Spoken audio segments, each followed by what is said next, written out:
नमस्कार. आमच्या यूट्यूब चॅनलमध्ये आपलं सहर्ष स्वागत. नक्षत्र हे एकूण 27.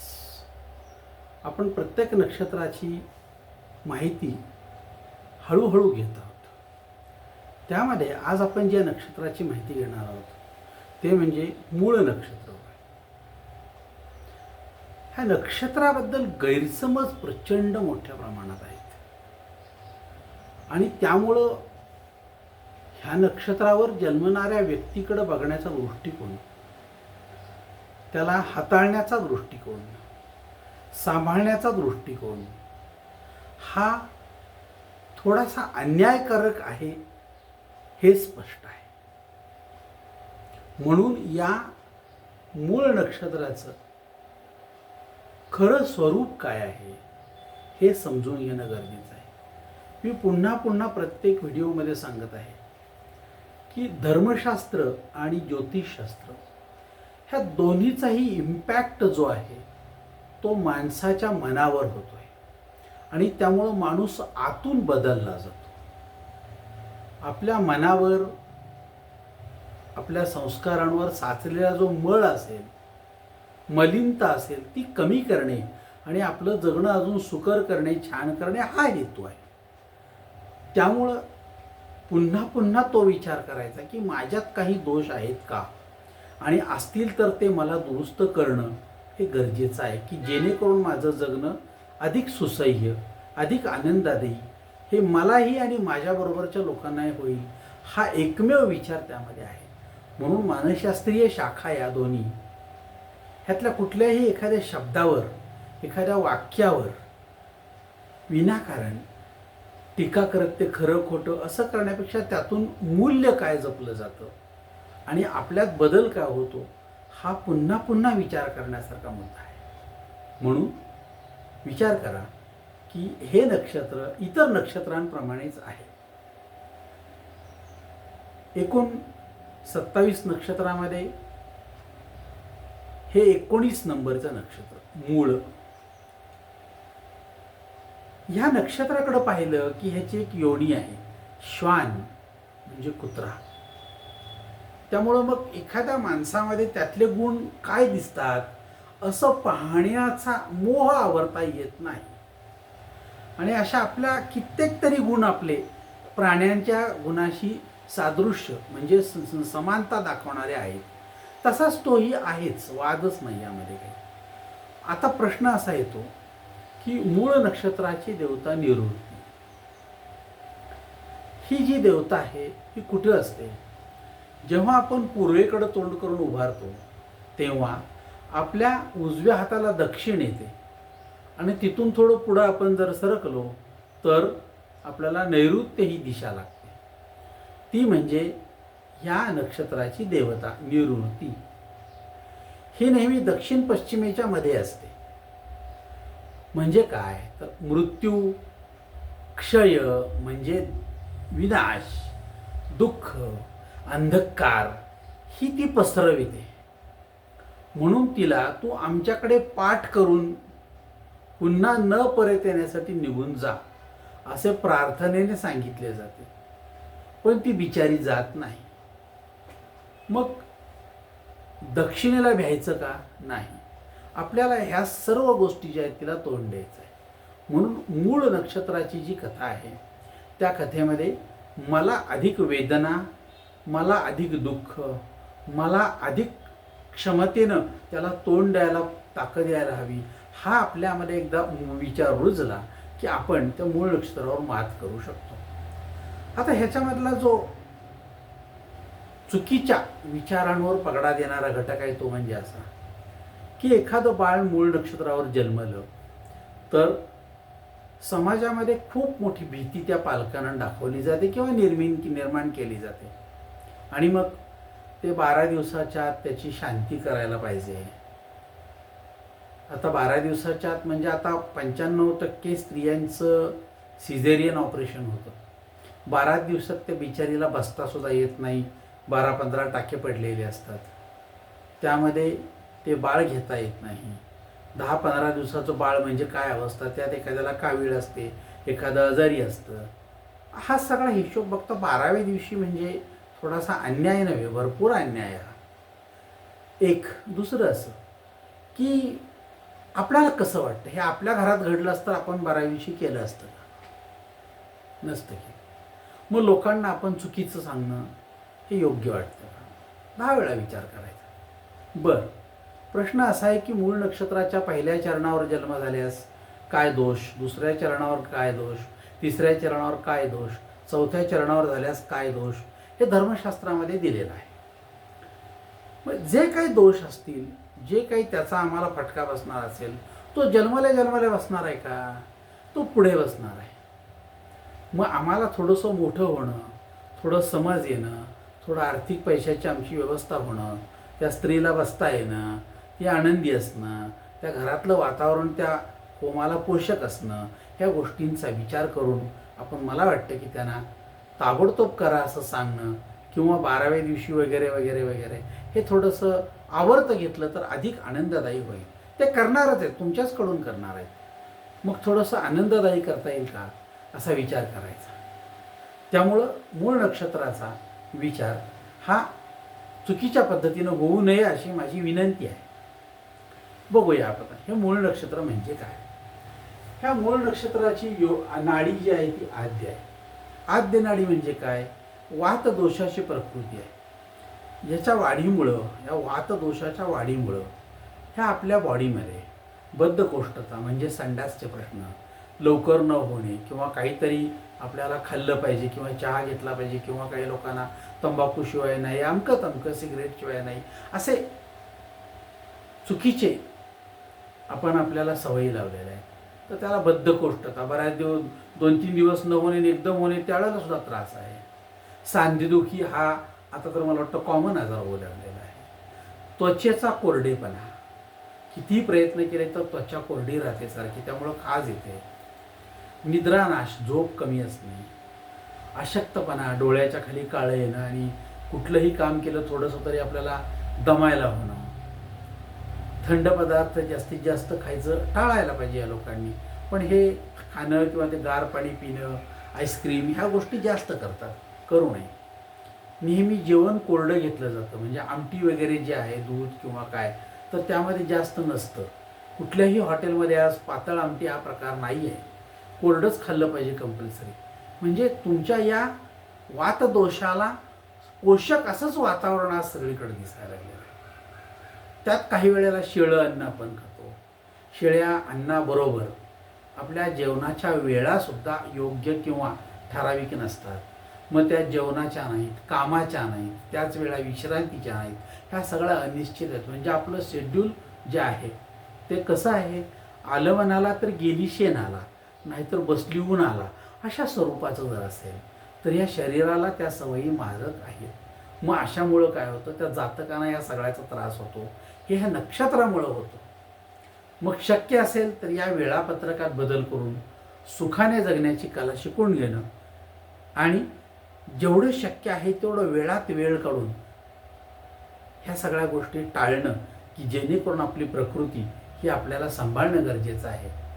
कारण आज औषधोपचार किंवा दवाखाना हे परवडण्यासारखं नाही. फार कमी प्रमाणात डॉक्टर आज देवाच्या स्वरूपामध्ये आहेत, बाकी सगळे दैत्याच्या स्वरूपामध्येच आहेत. हे सिद्ध होत चाललेलं आहे. त्यांनी तर बदलायची क्षमता नाहीच आहे त्यांच्याकडे. म्हणून आपण स्वतः शहाणं होणं हा मला वाटतं की आज अतिशय मोठा विषय तुमच्या डोक्यात असावा. असो, ही आद्य नाडी, या नक्षत्राचं श्वान योनी, श्वान म्हणजे कुत्रं. मग आपण सहज बोलताना एखाद्याला कुत्रा किंवा एखादी स्त्री किंवा एखाद्याला कोणाला तर कुत्रा किंवा कुत्री हे शब्द वापरते. याचा अर्थ तिला त्यांच्यात ते दिसतं का? नाही. तर कुत्र्यात जे गुणधर्म आहेत ते गुणधर्म माणसामध्ये दिसले की त्याला कुत्रा असं संबोधलं जात असावं. मग ते काय असतं बघा, ते असतं का बघा जरा एकदा. आपण या व्यक्तीच्या स्वभावात ते गुण दिसतात, कधी कधी शरीरात पण दिसतात, ते हळूहळू जाणवतात. त्यासाठी पाहण्याची दृष्टी पण हवी आणि या गोष्टीची जाण पण असावी. बघा, काही लोक नेहमी असं म्हणतात की हे सगळं चाललंय ते माझ्यामुळं चाललंय, मी आहे म्हणून चाललंय. मग एका गाडीखाली जे कुत्रं चालत असतं त्याची भाषा काय असते, माझ्यामुळं चाललंय. प्रत्यक्षात असा प्रकार नसतो, पण असं म्हणणाऱ्या व्यक्तिमत्वाला आम्ही ती भाषाच वापरणार. तो अहंकार आणि भ्रम घेऊनच ते जगत असतात. मी आहे म्हणून सगळं चाललंय. अतिशय इमानदारीने जगणं आणि आपलं काम प्रामाणिकपणे करणं अशी यांची प्रवृत्ती असते. मुळात ही श्वानाची प्रवृत्ती आहे. पण ही प्रवृत्ती कुठं असते, ते श्वान कुठं आहे त्याच्यावरती अवलंबून असते. त्यामुळं त्या गोष्टी असतात, पण बऱ्याच वेळेला आपल्याला त्या गोष्टी ज्या आहेत त्या दडपून ठेवाव्या लागतात, असं एकंदरीत चित्र दिसतं. म्हणजे काय, हे श्वान नेमकं चोराच्या घरी बांधलं जातं आणि मग त्या चोराबरोबर हे रोज चोऱ्या करायला जावं लागलं, तर मग तुमच्या इमानदारीचं काय? बहुतेक वेळा जिथं नीतिमत्ताच नाही अशा ठिकाणी नेमकं हे श्वान म्हणजे माणूस नोकरी किंवा व्यवसाय करत असेल, तर तुकडा देणारा मालक जे सांगेल त्या व्यक्तीवर आणि त्यांनी दिलेल्या मुद्द्यावर मनसोक्त भुंकण्याची जबाबदारी पार पाडावी लागते. त्याचं कारणच आहे, त्यांचं मीठ खाल्लंय. पूर्ण महाभारत बघा, अतिशय तपोपूत ज्ञानी असणारी माणसं ही कौरवांच्या बाजूनं भुंकत होती. ही सगळी श्वान योनीची का? होय, आजही तसंच आहे. आजही तसंच आहे. अतिशय प्रामाणिक चांगली माणसं, पण ज्यानं त्याला मीठ खायला दिलं की त्याचं मीठ खाल्लं की त्या मिठाच्याला जागण्यासाठी त्याच्या बाजूनं भुंकताना, त्याच्या बाजूनं खोटं वाटते तसं बोलताना, लोकांवर बेचूट आरोप करताना, मग ते वैयक्तिक असो, चार चौघात असो, नाही तर सभातून असो, हे आपल्याला दिसतात. हे सगळे कोण आहेत? हे सगळे श्वान प्रवृत्तीचे लोक आहेत. त्यांच्या कुठंतरी रक्तात हे रक्त जे आहे त्याच्यामध्ये श्वानाचं रक्त आहे का काय असं वाटावं अशी स्थिती आहे. मग एखादा प्रवक्ता बघा, उदाहरणार्थ एखादा माळकरी आहे आणि तो नोकरीला जर महसूल खात्यात लागला, तर मग काय म्हणेल तो? आपण असं सहज म्हणतो, प्रत्यक्षात होईल का नाही मला माहीत नाही, पण आता त्या खात्यामध्ये असलेला माळकरी काय कराल? तर बघा, तो काय म्हणेल, रामकृष्ण हरी, नोट दे हातावरी, मग तुझे काम करी. आता यामध्ये कुठे आला विठ्ठल, कुठे आला प्रामाणिकपणा? त्या माळकऱ्याचं सगळं सत्व संपत गेलेलं असतं, पण तिथं पैशाशिवाय काम होत नसतं. हे सगळे वास्तव जर बघितलं आपण तर ते भयानक आहे. मग ह्यांचं हे कुत्रं जे आहे ते बरोबर खरोखर काम करतं. मग ह्याला कुत्र्या म्हणलं तर काय अवघड आहे बघा. या वृत्तीतला लाळगोटेपणा हा उत्तम आहे. एक तुकडा टाकला की ते कुत्रं चगळत बसतं, तशी त्या माणसांची अवस्था आहे. जरा काहीतरी एखादं देतो म्हणलं की ती त्यांच्या बाजूनं लाळघोटेपणा करत बसतात. हे उत्तम बुद्धिमत्ता आणि त्याला बरबटलेले विचार यातून होतं. अतिशय चांगली उत्तम दर्जाचं शिक्षण घेतलेली माणसं, एखादा संस्थापक आपल्या जवळ बाळगतो आणि त्याला पाहिजे तसली त्याच्याकडनं कामं करून घेतो, ज्याला पाहिजे त्याला छळायला लावतो. हा रेस सेपरेट आहे, त्याच्या खांद्यावर बंदूक ठेवून हा लढतो. पण हा उत्तम विद्वान, उत्तम डिग्री घेतलेला, उत्तम अनुभवातून आलेला माणूस, हा पैसे मिळतात म्हणून त्याच्या वतीनं ह्या सगळ्या गोष्टी करतो. हे श्वानच आहे. हे बाजारामध्ये रोज तुम्हाला दिसेल. हा लंपटपणा सगळा जो आहे तो त्याच्या आयुष्यामध्ये अर्थ, धर्म, मोक्ष आणि काम यांना बर्बाद करतो. आणि मग तो असो वा ती असो, आयुष्याच्या शेवटी फक्त कुणाच्या तरी वतीनं भुंकणारं, गळ्यात त्यांचा पट्टा बांधलेलं श्वान म्हणून काम करत असतील तर आपल्याला त्यांच्याकडे बोट दाखवता येतं, हे अमक्या अमक्याचं कुत्रं. तशी अवस्था माणसांची होत चाललेली आहे. कलियुगामध्ये हेच होणार आहे, परंतु हे या नक्षत्रामध्ये जास्त प्रमाण आहे. त्यामुळे यामध्ये आता गण आहे तो राक्षस. म्हणजे काय, या गणात अन्याय झालेली किंवा हवा तसा न्याय मिळालेली मंडळी जन्माला येते असं म्हणतात. राक्षसगणी व्यक्ती म्हणजे काय, तर प्रत्येक व्यक्तीमध्ये 3 गुण असतात. एक म्हणजे सत्वगुण, 2 म्हणजे रजोगुण आणि 3 म्हणजे तमोगुण. आता हा सत्वगुण, रजोगुण आणि तमोगुण जर आपण बघितलं तर राक्षस गुण हा तमोगुणी आहे. यातील तमोगुणांचा यामध्ये संचय इतका भरलेला असतो की ह्यामध्ये असणारे सत्वगुण आणि रजोगुण दिसतच नाहीत. असं जर दिसलं आपल्याला तर मग आपण म्हणतो की ते टिकवून ठेवण्यासाठी सुद्धा हा प्रयत्न करत असतो.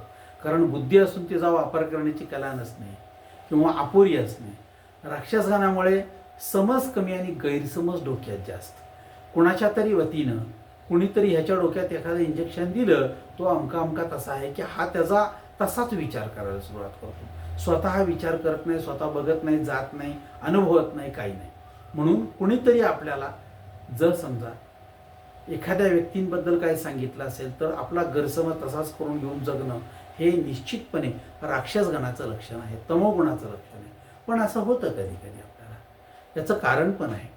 समोरच्या व्यक्तीची भूमिका काय आहे, तो काय बोलतोय ते एकदा समजून घ्यावं आणि मग आपलं मत. नाहीच तुम्ही बोलू नका, मला सगळं माहिती आहे, मी शहाणा आहे, मला सगळं कळतं, मी सगळं कोळून प्यालोय, ही जी भाषा असते ही सगळी राक्षसगणामध्ये असते.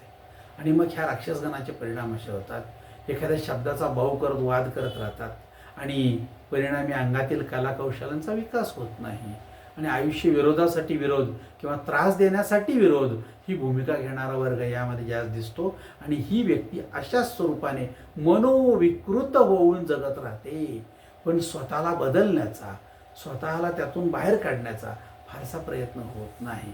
कारण नक्षत्रामध्येच हा गण जो आहे तो राक्षस गण अवलंबून असावा.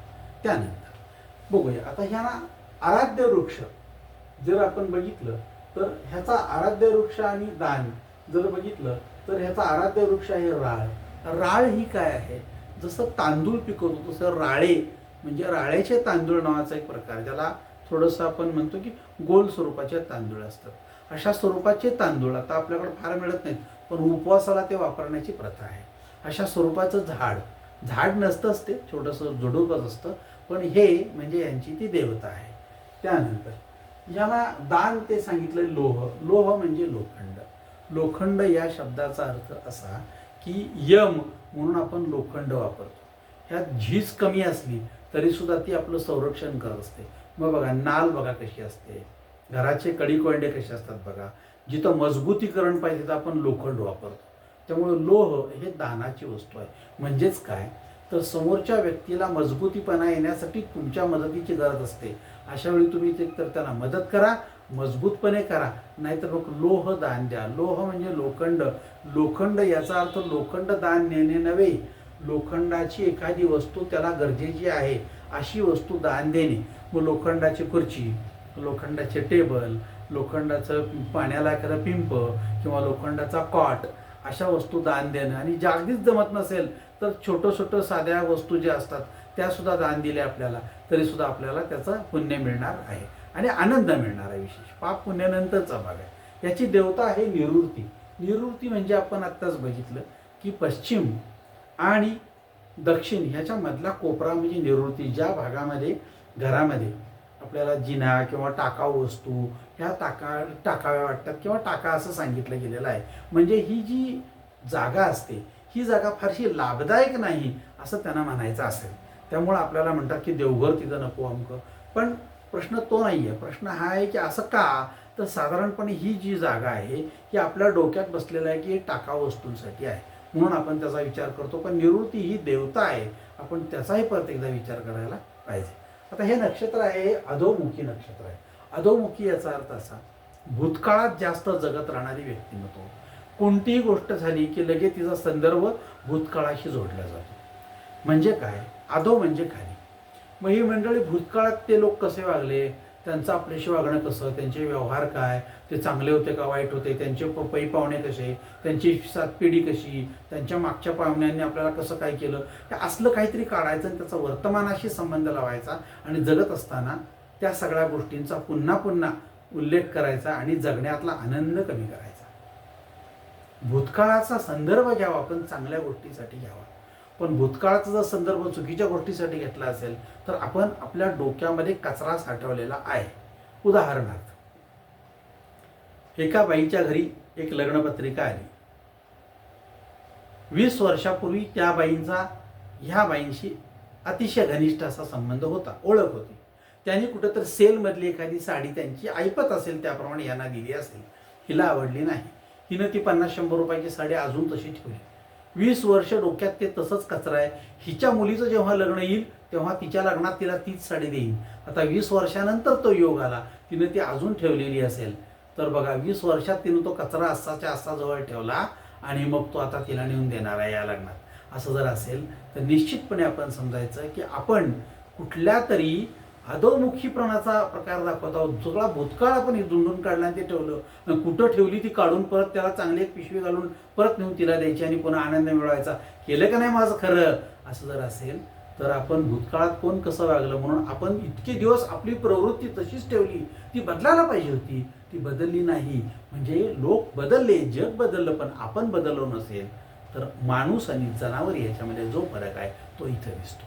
म्हणून 10 वेळा विचार करा की जुनं असेल ते सोडून द्या, टाकून द्या आणि नवीन बदला, स्वतःला बदला. जुने कचरा रोजच्या रोज साफ करत चला.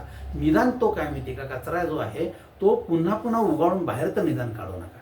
म्हणून आपण ह्या सगळ्या गोष्टींचा, अधोमुखीपणाचा विचार आपला टाळून छान जगण्याची कला शिकणं गरजेचं आहे. आपण जर याची दृष्टी बघितली कोणती आहे तर यांची सुलोचन दृष्टी आहे. म्हणजे एखाद्या गोष्टीकडे बघण्याची दृष्टी चांगली असणं. बघा, सुलोचन दृष्टी म्हणजे डोळे चांगले असून आपणास व्यवहारातले शहाणपण असतेच, पण चिकित्सक आणि चोखंदळ स्वभावामुळे शक्यतो फसवणूक होत नाही यांची. का? हे लोक आपल्याला सतर्क जगत असतात, प्रत्येक गोष्ट तपासत असतात. कुणीही समजा 100 रुपयाची नोट दिली, त्यांनी 10 रुपयाची वस्तू घेतल्यावर 90 रुपये म्हणजे 10 रुपये 9 नोटा दिल्या तर आपण खिशात घालतो.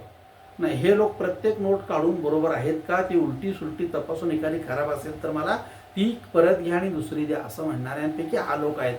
ते म्हणजे सुलोचन दृष्टी. आपण तसेच घालतो आणि घरी गेल्यावर कळलं की ही चिटकवलेली आहे, आता तो म्हणला मी दिलीच नव्हती, तर आपण त्याच्यामध्ये बुडलो.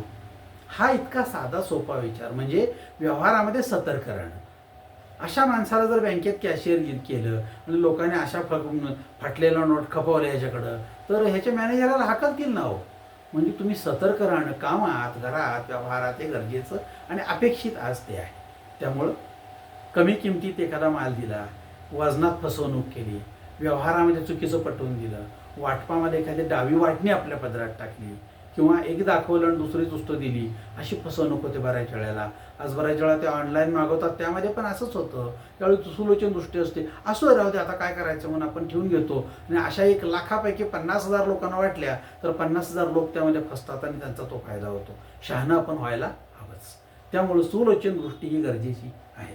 त्यामुळे आपली सुलोचन दृष्टी जी आहे ती ह्या नक्षत्रामुळे असेल तर ती चांगलं काम करते. पण आपल्याला प्रत्येक वेळी चांगलं काम करण्याची प्रेरणा आणि चांगलं काम करण्यासाठी आदर्श असणं गरजेचं आहे. आज लोकांच्या पुढे आदर्श नाही आहे. ह्या नक्षत्रावर जन्मलेल्या व्यक्तीला जन्मतः केतूची महादशा असते 7 वर्षाची. ही 24 तासासाठी असते. 24 तासासाठी 7 वर्ष.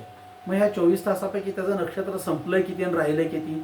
समजा 12 तास संपलंय आणि 12 तास राहिले, तर ह्या 7 वर्षातली 3.5 वर्ष संपली म्हणायचं. त्याला 3.5 वर्ष भोगावे लागतील. मग तेवढे तो भोगतो. आता केतू म्हणजे काय? केतू म्हणजे काय? एक पितृदोष मानला गेलेला आहे.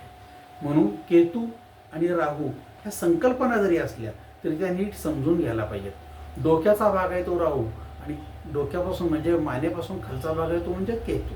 आता हा जर केतूचा असेल तर साधारणपणे मेंटली नाही पण फिजिकली आपल्याला प्रॉब्लेम येऊ शकतात. मेंटली नाही पण फिजिकली असा फार मोठा वर्ग आहे की ज्याला मेंटली खूप चांगला आहे पण फिजिकली प्रॉब्लेम आहे.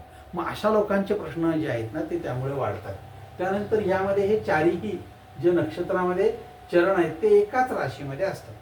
पहिला चरण आहे त्याचा अक्षर जर जन्म झाला तर ये या शब्दावरून येईल. दुसऱ्या चरणावर जन्म झाला तर यो या शब्दावरून येईल. तिसऱ्या चरणावर जन्म झाला तर भा या शब्दावरून येईल आणि चौथ्या चरणावर जन्म झाला तर भी या शब्दावरून त्याचं नाव येईल. पहिल्या चरणात जन्म झाला तर त्याचं स्वामी मंगळ असेल. दुसऱ्या चरणात झाला तर स्वामी शुक्र असेल. तिसऱ्या चरणात झाला तर चरण स्वामी बुध असेल आणि चौथ्या चरणात झाला तर चरण स्वामी चंद्र असेल. आता हे असं का? तर कोणतीही गोष्ट नुसत्या मूळ नक्षत्राचे तोटे आहेत असं म्हणून कधीही ज्याला आपण म्हणतो की मोघम विधान करू नये. कारण नुसतं नक्षत्र असत नाही. एखाद्या व्यक्तीच्या जन्माची जेव्हा तुम्ही पत्रिका बघता त्यामध्ये नक्षत्र जरी समजा मूळ असलं आणि रास धनु असली तरी त्या बाकीच्या गोष्टी तिथी कोणती आहे, वार कोणता आहे, नक्षत्र बरोबर योग कुठला आहे, करण कुठला आहे, ह्या गोष्टी पाहायला पाहिजेत. समजा तो जन्म अमावस्येवर आहे, व्यतिपात योगावर आहे, विष्टीकरणावर आहे तर त्याचेही परिणाम होणार ना. त्याचेही परिणाम म्हणून नुसतं मूळ नक्षत्रामुळं काय आहे असं काय म्हणू नका. ह्या सगळ्या गोष्टींचा विचार करा आणि विचार केल्यानंतर तर ह्या नक्षत्राचं कसं आहे तर ह्या राशीचा स्वामी गुरु आहे. आता तो पत्रिकेत कुठं आहे, आता ह्याचं लग्न कुठलं आहे महत्त्वाचं आहे. ह्याचं लग्न कुठलं आहे, आता हे समजा धनुराशीचं आहे आणि ह्या मूळ नक्षत्रावर जन्म झाला पण वृषभ लग्न आहे तर 2 न सुरुवात होईल पत्रिका. मग बघा वृषभ लग्न आणि धनुरास हे एकमेकाला षडाष्टक आहेत. म्हणजे ह्याच व्यक्तीचा विचार आत्ता एक असेल तर जराळण बदलेल. मग ह्याच जर व्यक्तीचा स्वतःचाच विचार आता एक मन बाहेरचं म्हणतं वेगळं आणि आतलं एकदा ह्याला षडाष्टक म्हणतात असं असेल तर ह्या व्यक्तीबरोबर व्यवहार कसे करावे. ह्या सगळ्या पत्रिकेचा मला असं वाटतं की योग्य पद्धतीने अभ्यास करून मग बोलावं. नुसत्या मूळ नक्षत्राच्या व्यक्ती अशा असतात असं कुणीही विधान कधी करू नये. याचं कारण पण ते, पण मग बाकीच्याला अर्थ नाही का? मग बाकीच्याला अर्थ नसेल तर बघूच नका.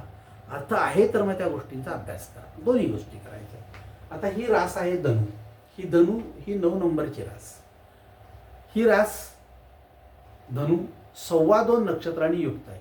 म्हणजे एक म्हणजे मूळ नक्षत्र, याच्या पुढचं जे आहे ते पूर्वाषाढा नक्षत्र, म्हणजे हे 4 अधिक ते 4 8 चरण, आणि त्याच्या पुढचं जे नक्षत्र आहे उत्तराषाढा त्याचा पहिला चरण. अशा 9 नक्षत्रांनी युक्त असणारी ही धनुरास.